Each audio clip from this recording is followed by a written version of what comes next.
Over time, it became clear that there was a lot of discussion around what's known as the Bauer Thesis, and this is old news, of course, for those of us in the world of New Testament studies. But for the students, this was a fascinating journey for them in terms of figuring out who Walter Bauer was and what he taught.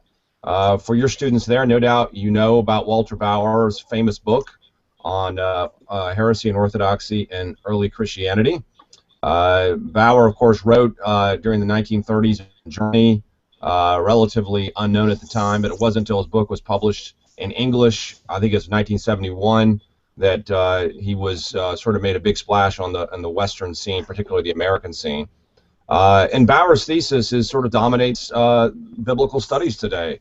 A little bit ironic, given the fact that large chunks of it have been relatively challenged over the years and arguably much of it refuted.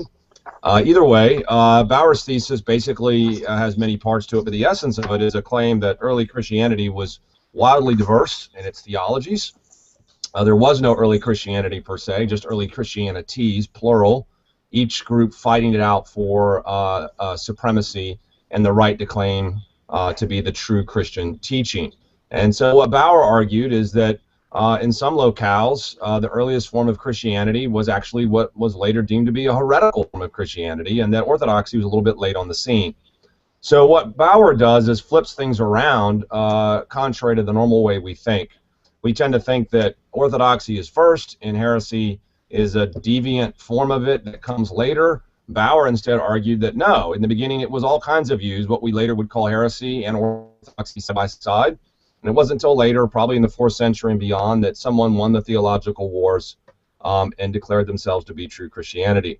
And so, says Bauer, in essence, the Christianity that you believe, the Christianity that you follow, is just the Christian view of the theological victors and isn't necessarily normative or true. And that we are obligated as scholars to go back and find those who lost those theological debates to see if they have a valid claim on truth as well. Now, that paradigm fits the modern pluralistic world quite well, and so Andreas and I wrote the book to address the way that historical studies now reflect a commitment to pluralism, just like our modern culture, and Bauer's thesis embodies that quite